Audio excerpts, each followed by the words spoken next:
Headline news વિકાસ વેધળ રાષ્ટ્રીય ધોરીમાર્ગ NH56ના કામે સંપાદનની કાર્યવાહી સામે નર્મદાના ખેડૂતોનો ભારે વિરોધ.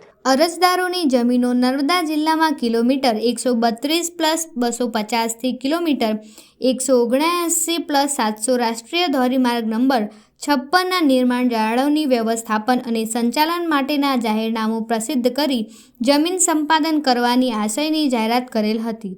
એક નાના વળાંકને બાયપાસ કરવા માટે કુલ 3 સોસાયટી અને આદિવાસીઓની જમીનોનો ભોગ લેવામાં આવી રહેલ હોવાથી અરજદારોએ વાંધાઓ રજૂ કરી સંપાદન સામે સખત વિરોધ દર્શાવેલ હતો. પરંતુ સરકાર દ્વારા અરજદારોની રજૂઆત, વાંધાઓ, વિરોધ ધ્યાને લેવામાં આવેલ ન હતા. જમીન સંપાદનની કાર્યવાહી થશે તો ખેડૂતોની જમીનમાં રોડ બનાવવામાં આવે તો અરજદારોની જમીનના ટુકડા થઈ જાય તે આજુબાજુની જમીનોમાં પાણી ભરાઈ જવાની ભીતિ સેવાઈ. આ કારણે સંપાદન થયેલ જમીન સિવાયની જમીનમાં પણ પાક લઈ શકશે નહીં. ખેડૂતોની જમીન સંપાદન ન કરવાની રજૂઆત કરી નર્મદા કલેક્ટરને આવેદન આપ્યું. સંપાદન સામે ખેડૂતોનો સખત વિરોધ હોવા છતાં સરકારના અલ્લડ વલણ સામે ઉગ્ર આંદોલનની આપી ચીમકી.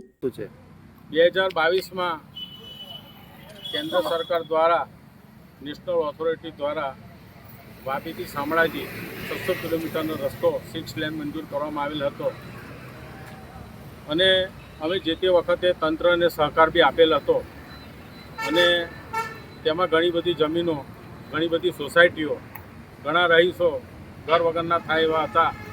અમે એમને કીધેલું કે ભાઈ આનું ડાયવર્ઝન આપો અને રસ્તાને થોડોક સાઈડ પર લો, પણ ત્યાં તે વખતે એવું કહેવામાં આવ્યું કે જો કંઈક થશે તો અમે તમારું સાંભળીશું અને એમાં જે તે નિર્ણય લઈશું.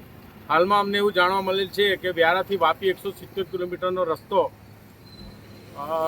પેપરમાં 2-3 દિવસ પર જાહેરાત આવી હતી કે ભાઈ રસ્તો કેન્સલ કરવામાં આવ્યો છે. તો અમારી માગણી એવી છે કે જો ત્યાંનો રસ્તો કેન્સલ થતો હોય તો નર્મદા જિલ્લામાંથી પસાર થતો આ રસ્તો બી કેન્સલ થાય. કેમ કે અહીંયા 90% ટ્રાઇબલ લોકો છે, જે લોકો જમીન ધરાવે છે. અહીંયા કોઈ ઇન્ડસ્ટ્રી જ નથી. અહીંયા તમામ લોકો ને ખેતી પર જ નિર્ભર છે. બીજું કોઈ આવક ના હોવાથી અમારું એવું કહેવું છે કે આ રસ્તો નર્મદા જિલ્લાનો કેન્સલ કરવામાં આવે એ જ અમારી વિનંતી છે. નામ રમણસિંહ રાઠોડ રાખી.